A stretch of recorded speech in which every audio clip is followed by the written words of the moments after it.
Président. Nous allons assister à la signature de 5... Mobilisation générale pour le Mali ce 15 mai 2013 à Bruxelles. Africa Europa était en coulisses à la conférence des donateurs pour le développement du Mali et a pu recueillir à chaud les impressions de participants africains. Thiéman Coulibaly, bonjour. Vous avez participé à la conférence des donateurs pour le Mali, aujourd'hui ici à Bruxelles. Alors, la réponse de la communauté internationale a-t-elle été à la hauteur des enjeux ? Oui, je crois que oui, largement. Non seulement en termes de participation, de niveau de participation.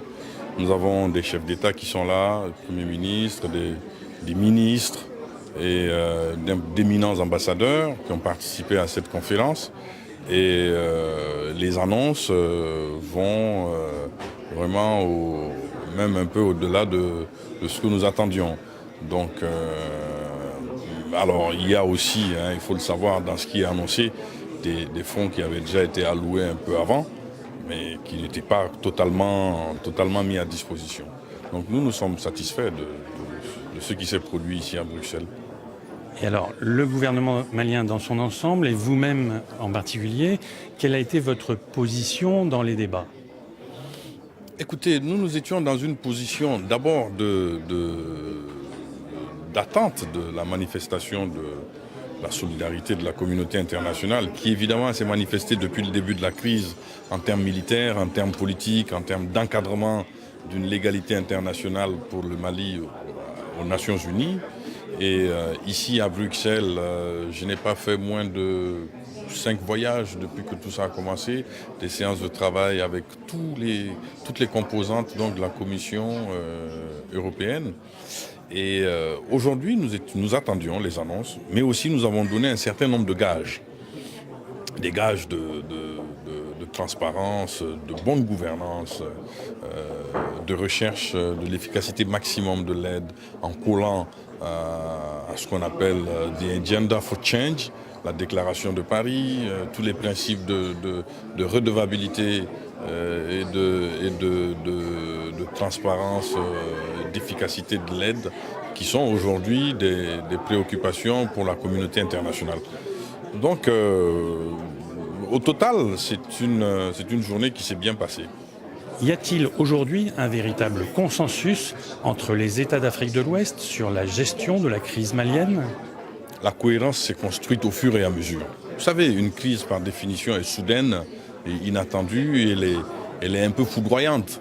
Donc après le moment donc, de tétanisation de l'ensemble des acteurs, le Mali et ses voisins face à ce qui se déroulait à Bamako, il y a eu une phase un peu de confusion où nous cherchions à trouver notre voie dans tout ce maelstrom. Et puis nous sommes arrivés à une phase où nous avons pu construire non seulement une cohérence à l'intérieur du Mali, mais aussi une cohérence autour du Mali. Donc d'abord commencer par la CEDEAO, après l'Union africaine et les Nations Unies. C'est ça qui nous a valu les 4 résolutions des Nations Unies jusqu'à la dernière, la 2100, qui envoie une force de stabilisation. Donc aujourd'hui, oui, il y a une cohérence au Mali, avec la CEDEAO, et puis une cohérence de la communauté internationale autour du Mali. Et concernant les échéances intérieures maintenant, les élections présidentielles à venir en juillet, la récupération de la souveraineté sur la zone de Kidal, où en est-on ? D'abord Kidal, on en aura fini bientôt, parce qu'il n'y a pas d'autre voie que de déposer les armes pour notamment le MNLA et d'entrer dans un dialogue politique national inclusif. Sinon, le risque pour eux, c'est de se disqualifier de tout autre processus. Et deuxièmement, pour les élections, nous avons fixé des délais. Nous nous tenons à ces délais-là. Nous travaillons pour ça. Le gouvernement travaille d'arrache-pied pour que nous puissions respecter le délai du mois de juillet pour l'organisation, à tout le moins, du premier tour de l'élection présidentielle. Ma foi, si les conditions sécuritaires n'étaient pas obtenues pour Kidal, nous aviserions à ce moment-là, mais nous sommes sur le même calendrier. Et pour parler encore d'avenir, comment voyez-vous votre avenir personnel ? Allez-vous être candidat ? Non, moi je ne serai pas candidat. Je ne serai pas candidat parce que nous avons décidé que ni le président, ni le Premier ministre, ni les ministres du gouvernement ne pourraient être candidats. Alors oui, mais mon avenir personnel, ça, On verra bien. Pour l'instant, il y a encore du travail. On va essayer de le terminer. Et puis, ma foi, on verra. On verra ce que l'avenir nous réservera. Voilà. Merci. Merci infiniment. Finalement, nous savons bien que l'instabilité qui a touché le Mali n'est pas limitée au Mali. Elle a une dimension régionale. Et le Mali ne sera pas stable tant que tout le Sahel ne le sera pas. C'est pourquoi je voudrais de façon très spéciale saluer les chefs d'État et de gouvernement des pays de la région qui sont aujourd'hui parmi nous et qui, par leur présence ici aujourd'hui, mais aussi par leur générosité vis-à-vis des réfugiés maliens, comme par leur engagement au sein de la MISMA, ont démontré leur attachement à la réussite du Mali, qui sera aussi la réussite de tous et de chacun.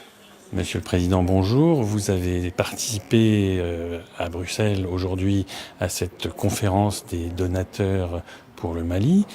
À l'issue des travaux, estimez-vous que la mobilisation de la communauté internationale a été à la hauteur de l'enjeu ? Il fallait absolument que la communauté internationale puisse réagir. Et c'est de ça qu'il s'agit aujourd'hui. Je voudrais profiter de votre antenne pour saluer une fois de plus la France, l'Union européenne qui a su organiser, et tous les autres partenaires, et tout le monde qui est venu, et tous ceux qui aujourd'hui ont fait des annonces. Je salue leur générosité. Environ 3 milliards 200 millions d'euros, ce n'est pas rien. Je crois dans les projections, c'était l'équivalent de près de 4 milliards d'euros, dont 2 milliards à court terme, immédiatement. Mais on est allé à 3 milliards 200 millions d'euros. Encore que tous les partenaires ne sont pas venus. Et qu'il y avait quand même cette condition en disant, il y en a qui hésitent encore en disant, mais écoutez, notre constitution ne nous permet pas d'appuyer des gouvernements non démocratiques. Mais j'ai dit bien que les autorités maliennes ont su convaincre les gens en disant, nous sommes prêts à aller aux élections en juillet, aller au-delà des obstacles techniques, et convaincre ceux qui hésitent de manière à ce qu'un gouvernement démocratiquement élu soit mis en place qui lui permette maintenant de continuer de négocier avec la communauté internationale, le dialogue avec la communauté internationale, de manière à mettre en place, à créer les conditions d'un retour de stabilité, d'unité nationale, de sécurité, de bonne gouvernance, de lutte contre la corruption, de transparence, d'obligation de résultats dans la marche de ce peuple-là vers j'allais dire la prospérité. Vous n'étiez pas le seul chef d'État ouest-africain présent à Bruxelles aujourd'hui. Est-ce qu'on peut dire que la journée a été l'occasion d'exprimer une nouvelle fois une forme de solidarité ouest-africaine ? Total, à mon avis, total. Personne ne s'est fait plier. Chacun est venu lui-même au regard de son adhésion à cette solidarité sous-régionale, continentale, et mondial, j'allais dire. Nous sommes attachés également à cette... nous avons reconnu, nous avons salué cette solidarité qu'exprime l'Europe par rapport à l'Afrique. Une fois de plus, ça veut dire quoi ? Que le partenariat qui nous unit, n'est-ce pas, est parti pour se consolider davantage. Et nous nous félicitons du fait que l'Europe ait compris cela. Et nous prenons notre responsabilité de travailler pour que ce partenariat se consolide de jour en jour. Parce que ce qui arrive à l'Europe nous concerne, et ce qui nous concerne en Afrique, notamment en Afrique de l'Ouest, concerne l'Europe pour des raisons que vous connaissez, historiques, culturelles, les questions de la proximité, la distance, etc., etc. Et concernant les semaines et mois à venir, comment voyez-vous le calendrier se définir ? D'abord, il s'agit de régler cette question du Mali. Parce que nous sommes un espace qui se veut unifié. Lorsqu'un État est en danger, c'est toute la sous-région. Aujourd'hui, nous parlons du Mali. Il faut que nous réglions la question du Mali.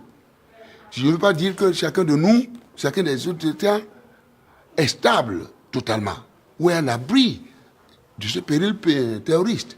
Je ne veux pas dire cela. Mais nous sommes décidés à régler la question du retour de la paix et de la prospérité au Mali. Je crois qu'on s'est entendu, et dans ce cas-là, je ne vais plus revenir sur ce que j'avais dit. Nous avons déjà une feuille de route qui a été arrêtée non seulement par le Parlement malien, mais encore validée par l'Europe et la communauté internationale, même par les Nations Unies. Et cette feuille de route a été intégrée d'ailleurs dans la résolution. Donc, nous irons vite, nous allons nous associer au Mali et à la communauté internationale pour aller très très vite. Une loi sera, je crois, votée pour annoncer les élections. Un décret sera pris pour convoquer certainement le corps électoral. Les problèmes techniques et autres, je crois que c'est clair, il faut s'y attendre, mais nous verrons.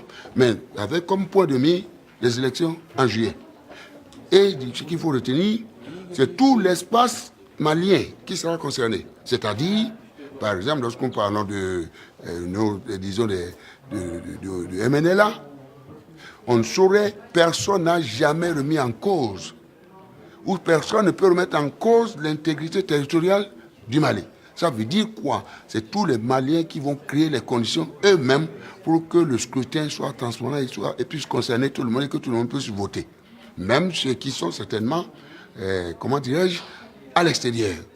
Donc, une fois la question du Mali, je crois, bien renforcée, n'est-ce pas? Il faut absolument, je continue de le dire, aller au-delà parce que cette mission multidimensionnelle, intégrée des Nations Unies pour la stabilisation du Mali, n'a pas mandat d'aller au-delà des frontières du Mali. Donc, d'où une intervention de M. Prodi, l'envoyé spécial du secrétaire général des Nations Unies, de nous présenter un programme pour la pacification, disons, de la bande sahélo-sahélienne et des pays voisins. Donc ça veut dire quoi?